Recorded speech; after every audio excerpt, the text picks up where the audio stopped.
It's been years since I first saw The Witch, and I still can't forget it. Back then, I was just binging horror slashers and ghost stories. You name it, I've probably watched it. Most of them have faded from my memory, but this particular movie didn't. And a little bit about me, because this is relevant for this video. I particularly don't believe in ghosts or supernatural. I just like the idea of humoring it, the what if element of it. That means I watch these movies from a different perspective than someone who does believe in such things. Take the Babaduk for example. It works because it stays ambiguous. My brother and I argued for hours if there really was a monster in that movie, or was it all in that woman's mind. The film lets both readings stand because of its ambiguity. Anyways, I could make a whole video on that movie, but we are not talking about Babaduk today. Today we are talking about a different movie, and that movie is The Witch. We're in the 1600s, New England. A devout Puritan family, Father William, Mother Catherine and the kids Thomasin, Caleb and the twins with a newborn baby are banished from their settlement and forced to live alone beside a dense, unfriendly wood. At first it's hardship but serviceable. Then the small awful things begin. Thomasin plays peekaboo with the baby, and when she uncovers her face, the child is simply gone. No scream, no footpress, no trace of who did it, it's just gone. The family blames the wilderness, a wolf, a witch, anything that makes sense for them, but the film gives you just enough room to wonder if terrible luck could explain it. From that point on, their world constricts. The corn starts to rot, the traps come up empty, the woods feel too close, the twins start singing strange songs and claim they speak to the family's goat called Black Phillip like it's their special friend. A silver cup goes missing and suspicion quietly shifts towards Thomasin, our protagonist. Caleb, desperate to help, sneaks into the woods and doesn't come back the same way. The genius is how the movie holds its nerve. It hints at witchcraft, shapes in the trees, a hair that lingers for too long, children's whispering, but it keeps enough distance that you can read it as hysteria and grief tearing a family apart. If you're a skeptic like me, every event could be explained away by misfortune layered on paranoia. If you're a believer, the patterns does feel unmistakably paranormal.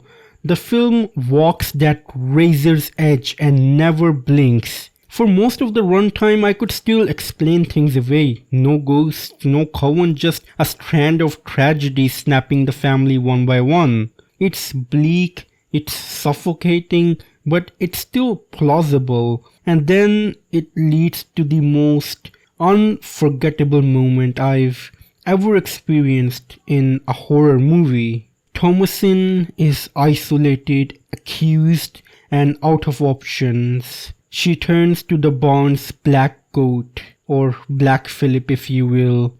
She asks, almost pleading, if he's been behind all of their misfortune.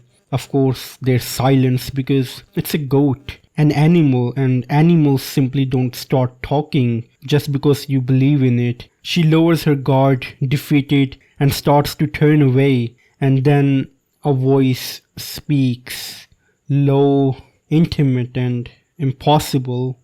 Wouldst thou like the taste of butter, a pretty dress? Wouldst thou like to live deliciously? It hits like a bag of bricks. Up until now, up until that very second, ambiguity was your safety blanket. Maybe it's all grief, maybe it's all hysteria. The instant that voice arrives, the floor just drops. The devil wasn't a rumor or a metaphor.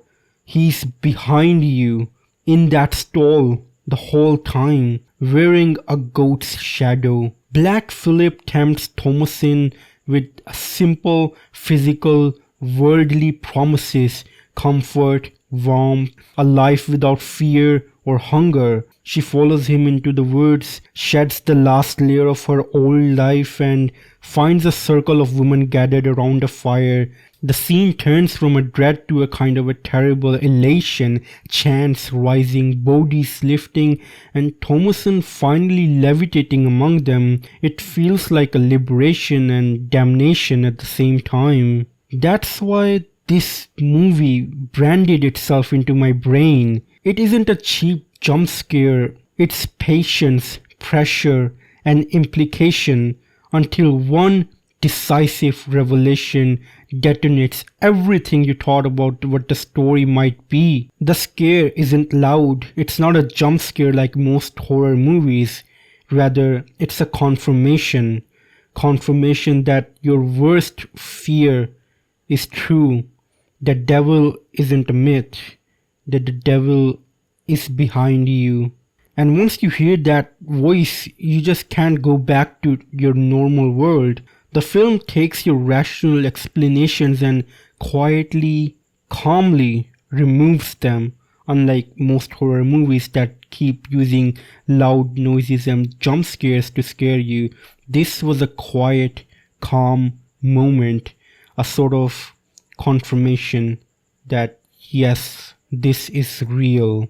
I've never felt anything like that watching any other movie, well, except for Netflix's The Haunting of the Hill House.